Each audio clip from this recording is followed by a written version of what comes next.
Okay, so this is our bi-weekly Think Big session, and we have a full agenda today. So let me hand it over to Ian, who has the first item on the agenda, and we can get started. Perfect. I wanted to kick off today to share some results from the user research. As many of you know, I did interviews last week and the week before that with some of our actual users to learn about how they think about package data and Docker data, how they organize it, and just kind of how they think about the registries in general. It was really successful. Lori, who is the research we got to partner with, did an amazing job, connected me with the absolute perfect candidate. So I have a good wide range to pull from to kind of walk through that. Just at the beginning, I've shared the issue and the agenda and the discussion guide that we went through. I am going to kind of walk through in a similar structure to the discussion guide and just highlight some insights that we've got through that. Saying I'm a lot so early in the morning. Oh my goodness. Okay. The who of who I talked to. So there were 7 users. We would try to schedule for 8 with the realistic goal of 5. So getting to talk to 7 people is exciting and ahead of where we wanted. They were all over the world. The highlight reel of the people that we talked to were from Sweden, the United Kingdom, USA, South Africa, and the one that I was most excited about was from Sri Lanka. When we first started that interview, he started outside, and I was excited because I thought this was going to be like a tropical virtual vacation while I got to talk to him. But then he went in his office, so it was kind of sad. But for that brief moment, it was quite tropical. We had a solid mix of engineers and DevOps. There was a bit of a spectrum where they were senior engineers who often acted like DevOps or had a role in DevOps, and so that was a bit of a hazy line, but they kind of identified as one of those two. One person said they were a system admin, but that really meant they were a DevOps engineer, and that was just his fancy title, so that's something we may want to look at. They all used GitLab in some form. Not everybody used the container registry offering or the package offering, so we got perspectives of our product as well as JFrog and just standard NPM perspective, which was great. Something about that, their perspectives were pretty universal, which is interesting in terms of how they use it and what they think about data. So there isn't currently a strong correlation between if they use GitLab for their solution and if they don't in terms of how they think about their data, which gives a nice universality to it. It means that when we present something, it's going to feel familiar because it's kind of what they're used to outside of it. So it's a good feeling. When we did the survey, there was a bit of a hiccup because of the way I worded the question, where I couldn't tell if users were part of a 5-person team that belonged to a larger organization team, or if they were identifying that they only worked for a small group. Got some clarity of the 7 people that we talked to. Almost all of them gave I'm part of a small team, so 7 to 15 was around the number, and that team belongs to a much larger 100, 200 plus workforce team was kind of the common answer. So it's nice that we have that qualitative response to a quantitative question that we ended up with, which is what we were expecting. So that's gotta feel good. The most common architecture we talked about was what I'm calling the classic, which is we have kind of older code that's in this big mono repo, and we are attempting to eventually transfer over to microservices. All of our new stuff is microservices, and eventually we're going to pick apart this mono repo. That was the most common story. So that may be something where down the road we see if there's a way to facilitate that transfer from a mono to a microservice. Ian, sorry, Yes? just a quick question. When you say most common, what sort of ratio are you talking about? So that's a good call out. I have to do the formal synthesis. So when you see insights, it'll actually say 5 of 7 users said. When I say most, it's in that like 4 or 5 people, so at least a majority. But I'll get an actual number to you by the end of the week for sure. Cool, thank you. Yeah, you bet. Where was I? You threw me off, Dan.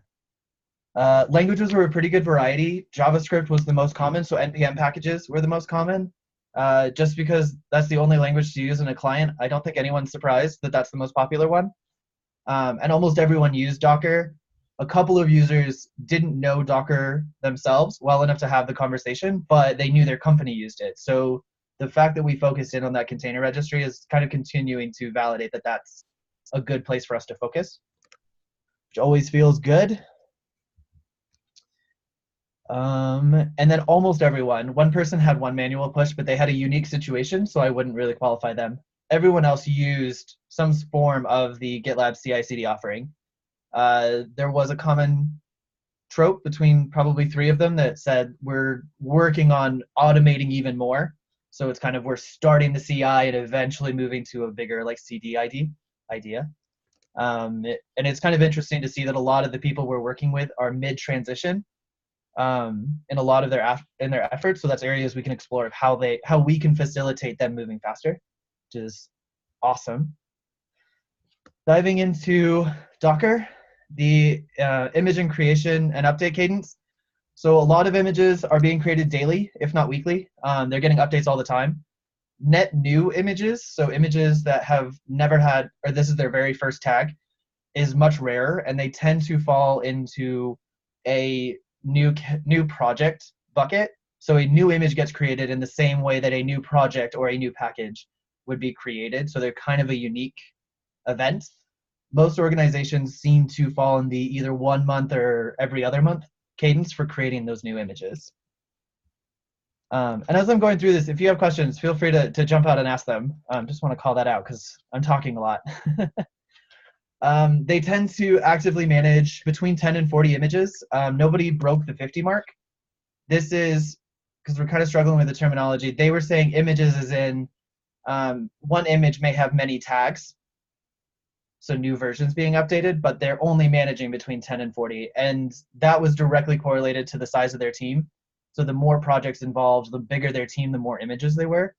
I would love to explore later if there's a direct number that we can say. So a team of 100 people, it's, I don't know, 0.2 images per engineer. It would be great to come up with that number so that we can kind of directly tell how many images versus how big the workforce. So that's something I want to explore later. When we talked to them about the UI, and I asked them, walk me through the last time you went to the UI. What brought you there? What were you hoping to accomplish when you were there? And what was the outcome? Every single person, took a second because they couldn't quite remember the last time they went to the UI. And when they did, it was always around a problem. So something didn't work like it was expected, and I had to go explore. This was really, really great. Tim and I kind of had an hypothesis that the package offering and the container registry was a set it and forget it feature, that users are happiest if they don't have to deal with us because everything is working like it's supposed to. Everyone had that similar kind of vibe. They only need to investigate when something is wrong or when something doesn't work. And so a lot of their attention is trying to make sure they capture when things aren't working. So that could be an area we could explore of error handling or maybe checking vulnerabilities. So there's an area that we can explore later. Did it again. When users were asked to define metadata, they stumbled, which is something that we've kind of explored before, between two different things. They were struggling with the difference between an image and a tag, because a tag is theoretically one complete image, but an image has many tags. And nobody quite had the same answer there. This is an area where we should probably define a strong opinion to help our users navigate this successfully in our environment. Nico opened an issue to kind of just explore this as a team. And I've added some of the notes that I've had kind of from the experience. So it'd be great if everyone could explore that. But it's good to know that those are the areas where our users are stumbling. The rest of the terminology was very straightforward. They were very quick to say, this is this, this is the Dockerfile, that's where the instructions are, this is the last commit date, this is the date of the commit related to the recent change to the image. One thing that was really nice as we are exploring how the vision of package and what we should do, one of our thoughts is having a much deeper connection to the code itself, so the repository and the project and the pipeline data of how it was built.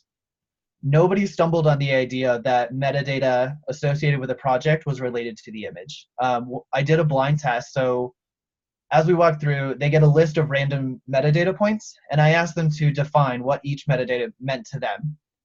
And this is where we got an image versus a tag is where people kind of had different answers or had to double down.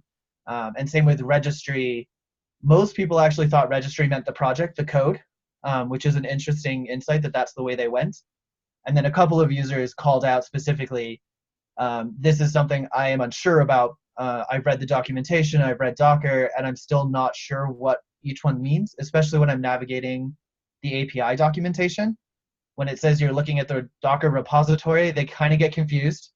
So that's something we should investigate. I think Axel actually already has an issue to explore that documentation, so it's good that we're getting validation. That's something we need to work on. Sorry, I'm reading my notes. I just did this and I should have it all memorized. When users were asked to categorize their data, so the way that we did the activity is we had that list. You could drag it over and form little categories. And when you were doing that, I asked them to organize all the data as however they wanted. And almost always we got the important package data, which is, I would define as, this is the information I need to use, the image. So it's the image name or the tag ID or that kind of stuff. And then there was the code area where it's like, this is where the image, like the Dockerfile lives, and this is where I get edit. This is the commits that it was. The next area was the pipeline data. So this is how my image got built. This area was actually fluctuated in importance. If you were a DevOps manager, you were more likely to want to explore the pipeline information. That would be your go-to when there's a troubleshooting thing. Engineers gravitated towards the project. They wanted to see the code and the commit more. So that's an interesting distinction. And then there was just kind of an other junk area, which is, this is data that could be interesting or could be useful for troubleshooting, but in almost every other scenario, I'm never actually going to look at it. Which is good because we can bury that in the UI and feel pretty confident that we're not going to make anyone's life harder. When we asked them just overall, what is the most important pieces of data for you? It was the installation instructions, so the information I needed to actually pull down this image and use it in my code base. That was number one. That makes sense. And then the next was the commit SHA. And when I asked them to kind of explain why the commit SHA was so valuable, the commit SHA turned out to be the like string in the blizzard kind of thing. It was the one unique identifier that carried from the final image that we're looking at to the pipeline, to the the actual commit, which is tied to a branch, which is tied to code, which is tied to a change. So that was the one piece of data that they're using to kind of string everything together. So this is useful for. Sorry. Is that was that most people or was that everybody? Most people. Okay. One person called out that a lot of people do it. They just don't. That one person has far fewer images. So he actually called out on his own that if he worked for a larger organization, this may be a thing, but if it's because it's just him, he was a freelancer and a consultant, he already knew, so it didn't make as much sense, and he had his own system. But he did call out, like, if I was at a larger organization, I might be more gravitated towards this, and if I had to pick a unique identifier, it would have been a commit SHA. While you were doing this, did you investigate how people were actually tracking it? Whether they were just noting down the commit SHA and then just following it manually, or was there some other methodology? You don't have to answer the question. I'm just wondering if we asked the question of the people, respondents. So for a few of them that called out that the commit SHA was especially important, I asked them to describe why. And the story that I told you is kind of what they gave me. I did not actually break down and investigate how they're using the commit SHA. I think it would be very interesting to figure that out, because that could be something we surface in the UI as like, this is your universal marker across everything, and treat it that way. And so we should definitely explore that for sure. But I did not deep dive into it any more than that story. I'm trying to remember, I feel like we had talked about in the past that for any version of a package or any version of an image, having a way to, like in UI or somewhere to just like click and say like, this is the change that created that image, or this is the pipeline that created that image. Was that something that we had kind of explored as an idea previously? This is an idea we've explored previously. During the survey, I asked, just as a research effort, if that data was relevant, and it tended to rank higher in the stack ranking activity. So we've definitely had the conversation. Now we're getting the qualitative story behind why pipeline data is useful, or why they want to connect back to the project. Does that make sense? Yeah, I think so. Perfect. One thing that I was wondering, because we're talking about they want to maybe remediate problems. Did anyone talk about it would be easy if they could access the Docker file from the UI and maybe like link to it or make changes from there? Yeah, that came up several times. I should make a note of that. I'm going to write that down.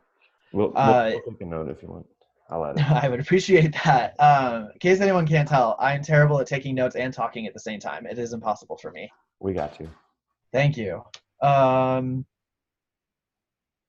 The direct connection to the Docker file seemed to be pretty important. There didn't seem to be a strong consensus as to whether we should display a Docker file at the bottom of the detail image page, or if it's more useful to link directly back to the Docker file.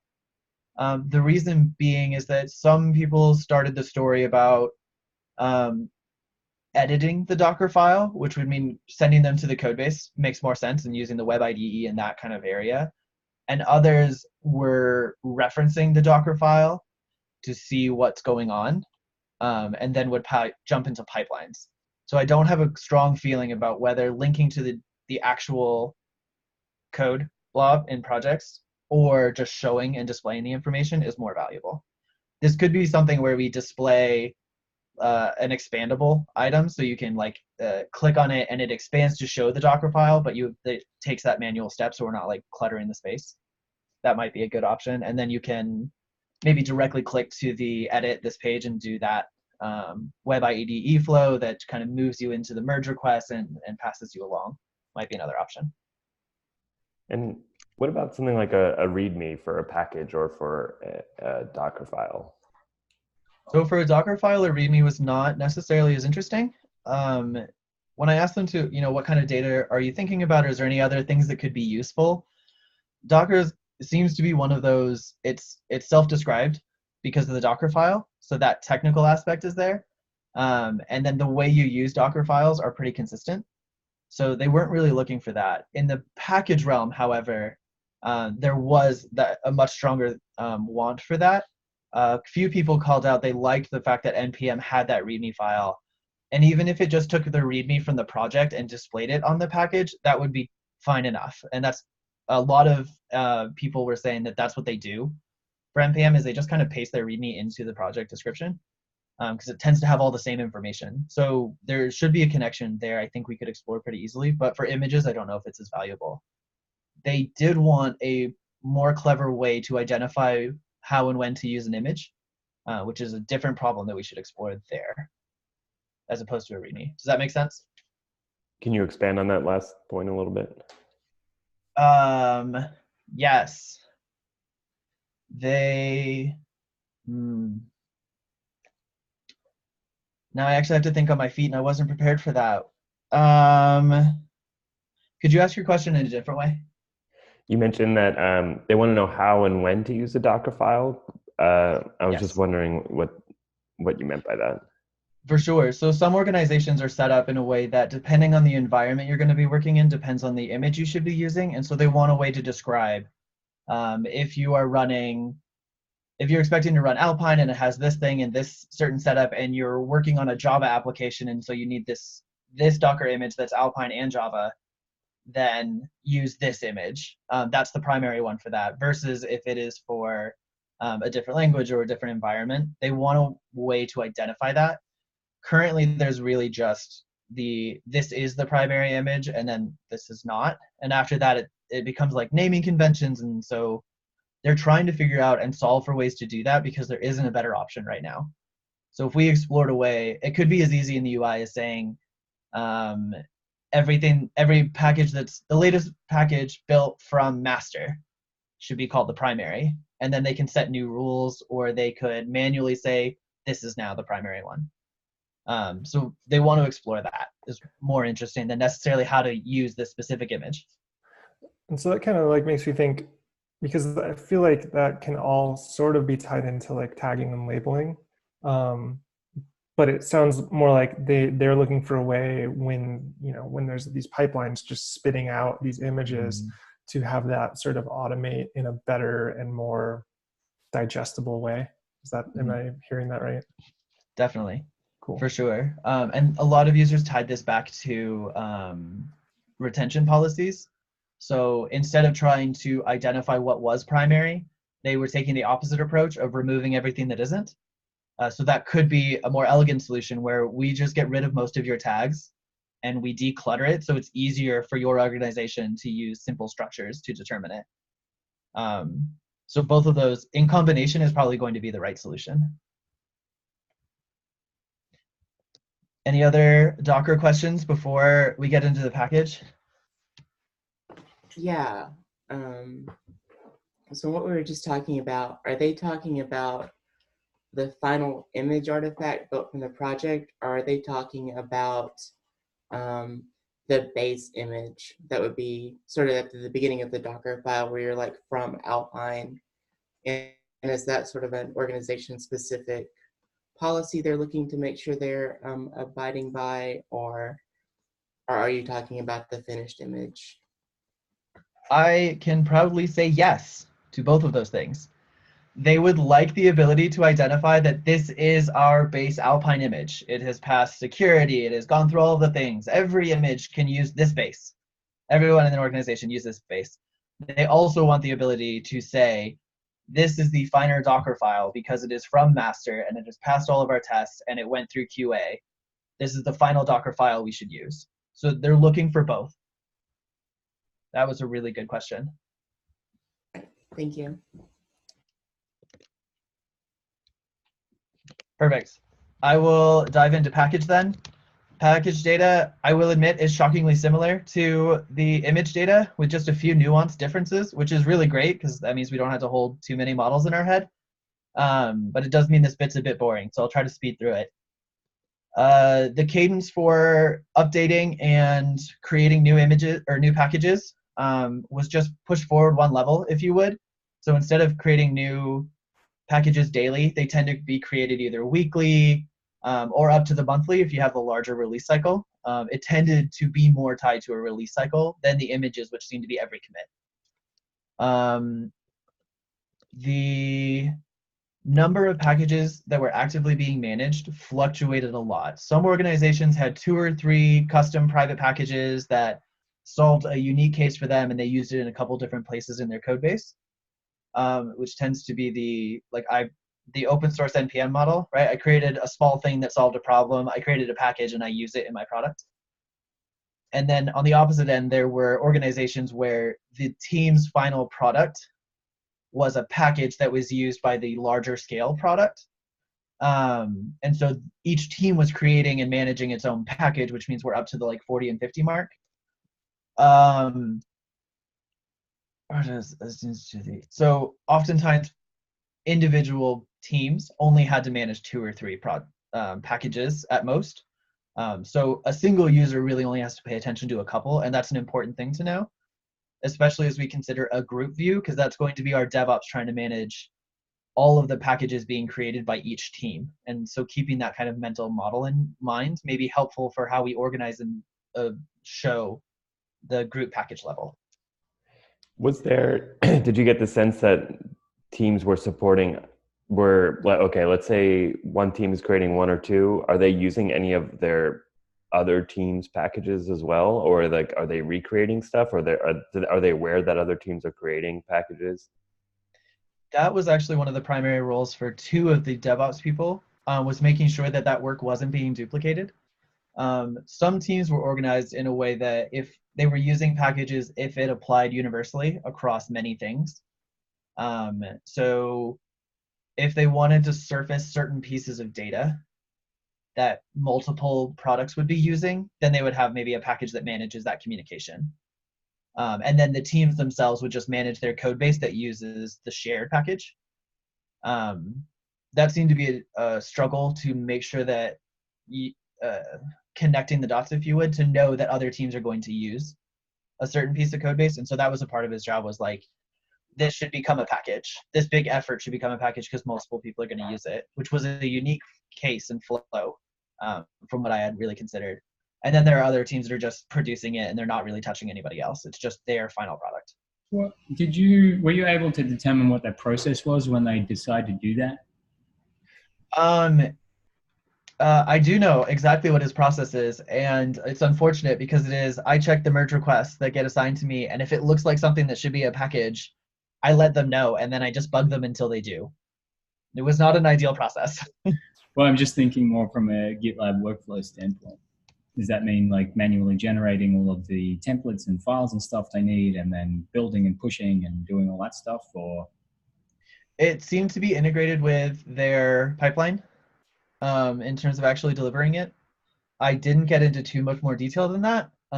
If we explore this as an idea we should facilitate, I would love to dive into how they're making that determination and ways we can help. cool. Thank you, Ian. Yeah, of course. It makes me think of Nick's idea of creating packages as projects as being like a good workflow that we could support. So like when that person says, "Oh, this should be a package," they can create a project, and then people can track and contribute and things like that. So I'm more and more in favor of that idea as time goes on. It is really cool. One person brought up the idea of a way to pull out code into a project, or into a project to become a package. So if you created like I'm diving too deep into dev terms that I don't know very well, so please forgive me if I use the wrong word, but there's a directory and it has like the different attributes of a function, right? That has, the MVC model.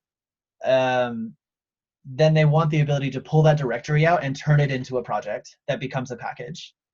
And that was, again, to address that unique flow of, this looks like a universally needed thing, you should turn it into a package.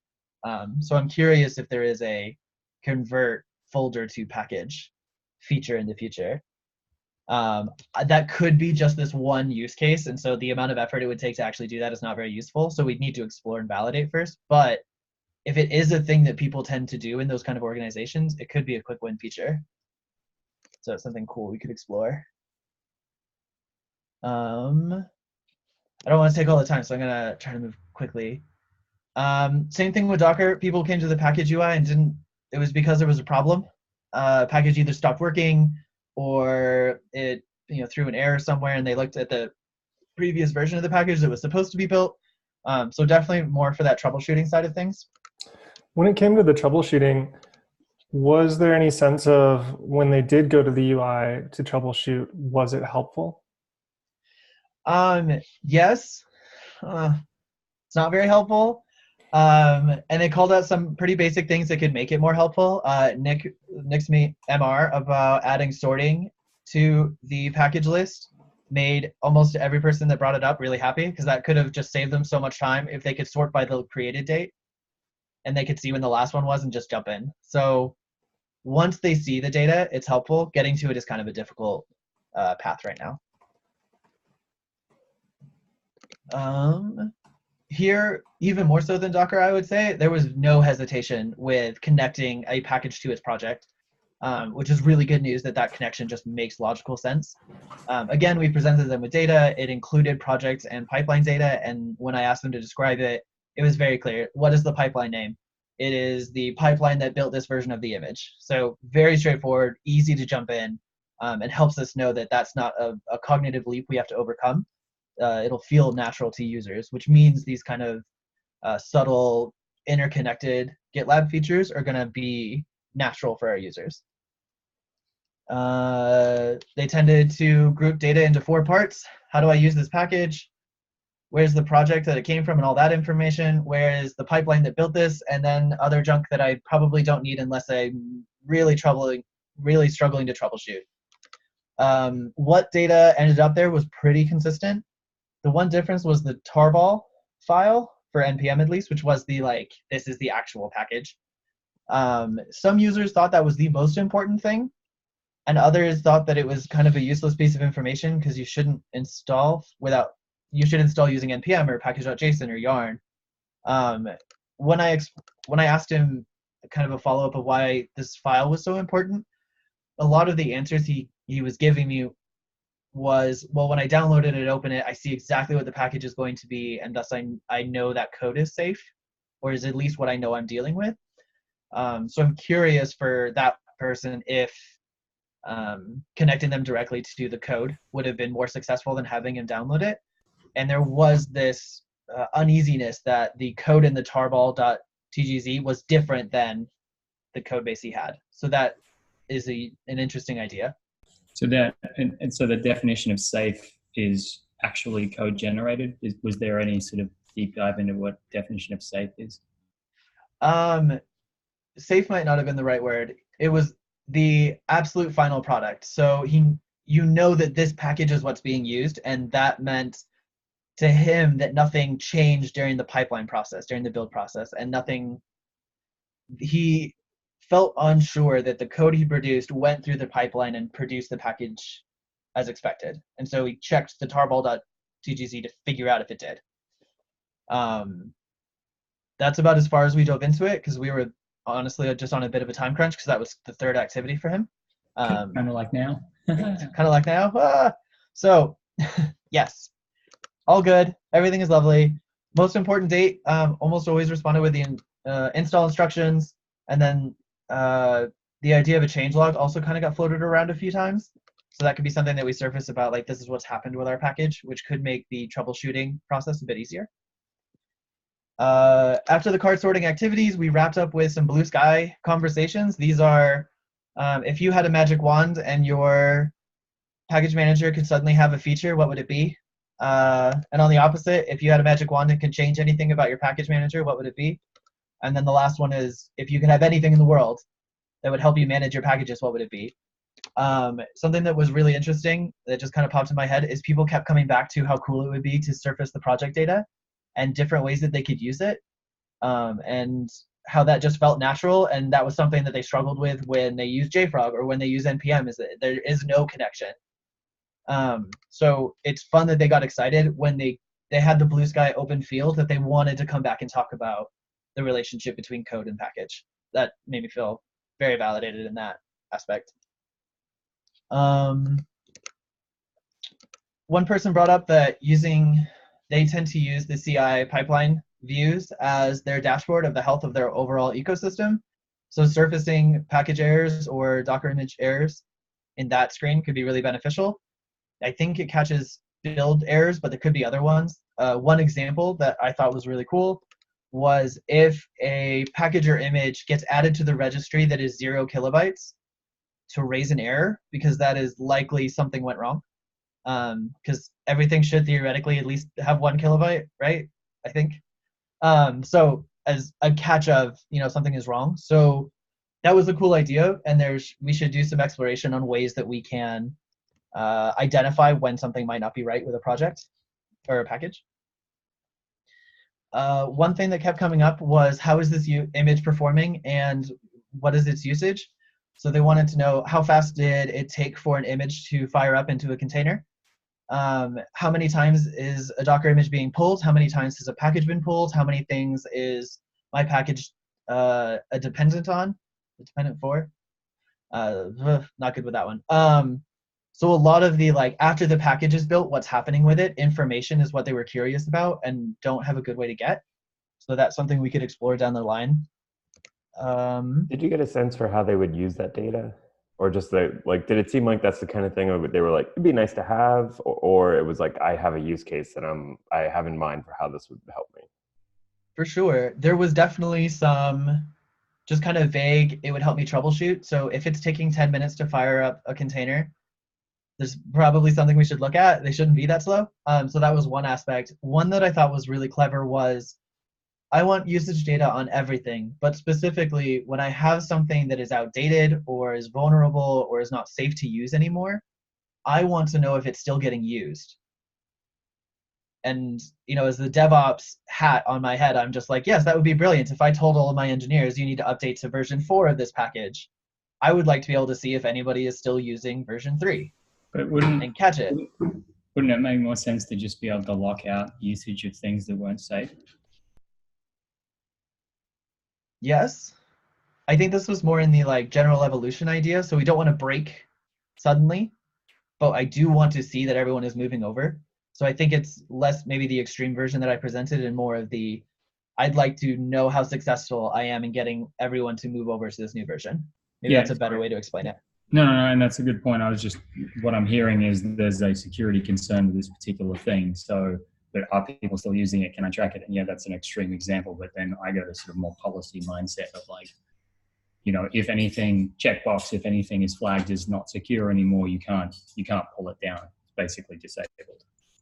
That was another thing that got brought up. I think it's my next bullet point. I'm trying to watch everyone's reaction and read. I'm not good at this.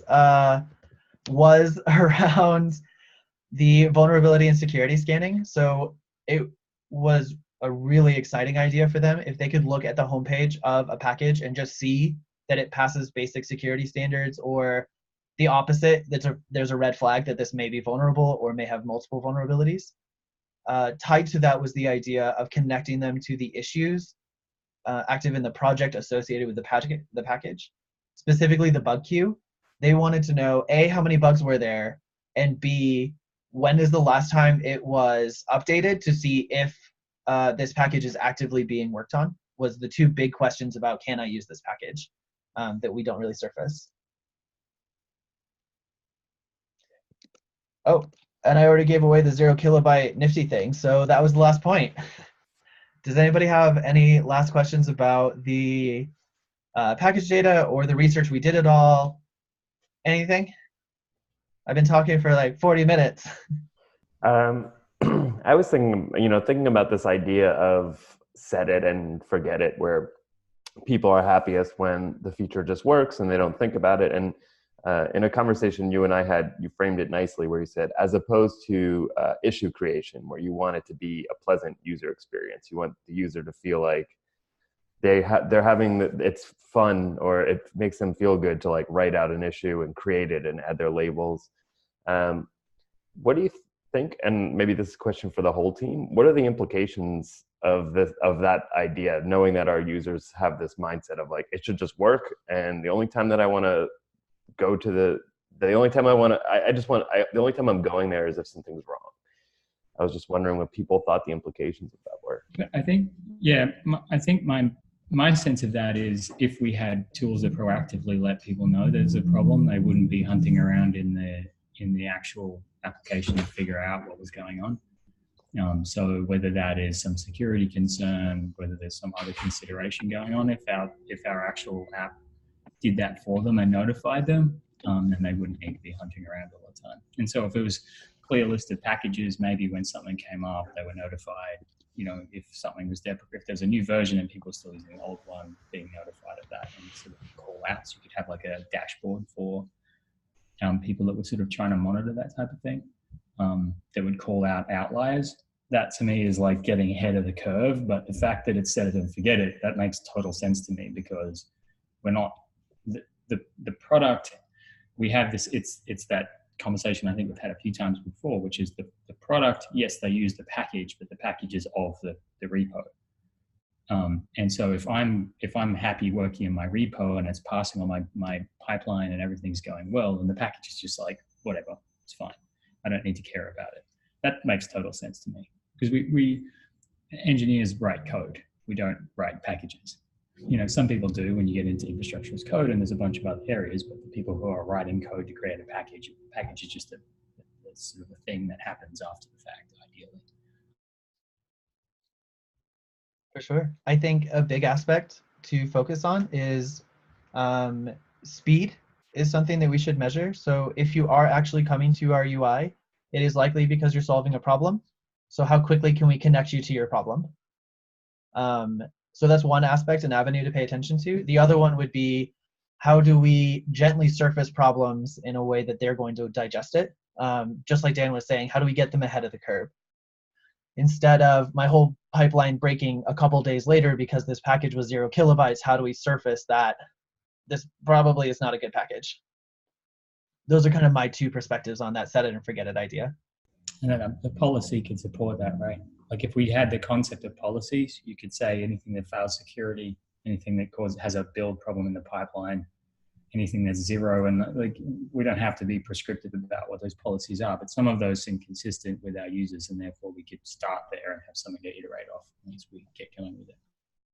For sure. I think that is another problem area to address, of like, this is the good package to use that, this is the good image, use that, and this is not. And making it very easy and clear for users to be able to automatically say what is and is not, as well as options to manually do it, because that's just how there are some users that have the perspective that if I've checked it manually, my human brain now knows it is safe. That is the final check. So they still want that manual check in there, and then they're the opposite of automate everything as much as possible always. So we have to kind of balance both of those. And I think that's where Steve's labeling comment comes in as well, because it's automated process. If it passes all the pipelines, make sure it's labeled with good to go, or some other terminology. Oh, the terminology. I will say Docker labels, people got confused about just because they don't know that Docker has labels. So they initially would say, oh, it's the tag. And then they would see the tag and be like, oh, scratch that. I have no idea what that is. So some users are asking for it, but we should kind of make sure we explain what it is for those who aren't as familiar with Docker. Well, I think we talked about abstracting people from the whole labeling, tagging process underlying in whatever package system we're using as well. I think that we talked about that last time, if I remember correctly. One of the things that makes me think this set it and forget it idea is that it's also very risky, because like, as an example, if maybe in a simple analogy, like if the electricity goes off in my apartment, the first thing I could do is like go test the breaker, right? Go flip any switches. If that doesn't work, or it leaves me like, I'm super frustrated. So I think it's the same thing. Like if we're taking the responsibility of creating this, like, it should just work. And when you come here, we're going to surface the problems. If we have, if we're not surfacing the correct problems, or we're not pointing them to the correct package or image to use, it's going to lead to a lot of frustration. So I think we need to, one of my old CEOs, I remember telling me, like, don't be objectionably wrong. I think that's maybe the way that we need to approach it, is knowing that it is a set it and forget it. It's like, okay, don't be wrong. So we just should be careful in which problems we're tackling, and making sure that we're accurate in how we tackle them. Yeah, but I think I agree with that. I don't want to be objectionably wrong more than I normally am. I would sort of say GitLab has a tendency to go in the other direction, which is to make small changes, and if they're wrong, we just fix them quickly, right? But in having a set it and forget it process, that doesn't necessitate removing the tools that they currently have to establish whether there's an issue or not. So that doesn't change that workflow necessarily, it just adds another layer. And yeah, we'll have to improve guidance for people around the system so that they can establish where the problem's coming from, but we're just adding an extra thing on top that's a little bit more auto DevOps / pipeline based, that just takes away some of the pain points in creating these things. And whether that's auto labeling, or there's a manual labeling process, whether they can change the label after the fact, there's a bunch of things we can do there that I think still moves the bar along to give people a more automated system. We're at time, just to call that out. 2 minutes over, actually. So does anyone have any final thoughts they want to bring up before we end this one? Nope. Iain, this was awesome. Like, such a good effort, and thank you very much. Yeah, you bet. I have one quick question, Iain. Sorry. I think you mentioned that you're going to have return some of the data and actually synthesize it a bit more and say, like, 5 out of 7 users say this, and we'll have those insights. And did you mention that was going to be done at the end of this week? It will definitely be done by the end of this week. It is my top priority. Just because this is technically a misdeliverable for me in my brain. So you should hopefully see it sooner, but I am committing to it being available at the end of the week. Okay, perfect. All right, in that case, we can end it. Thanks everyone. We'll talk to you soon. Bye.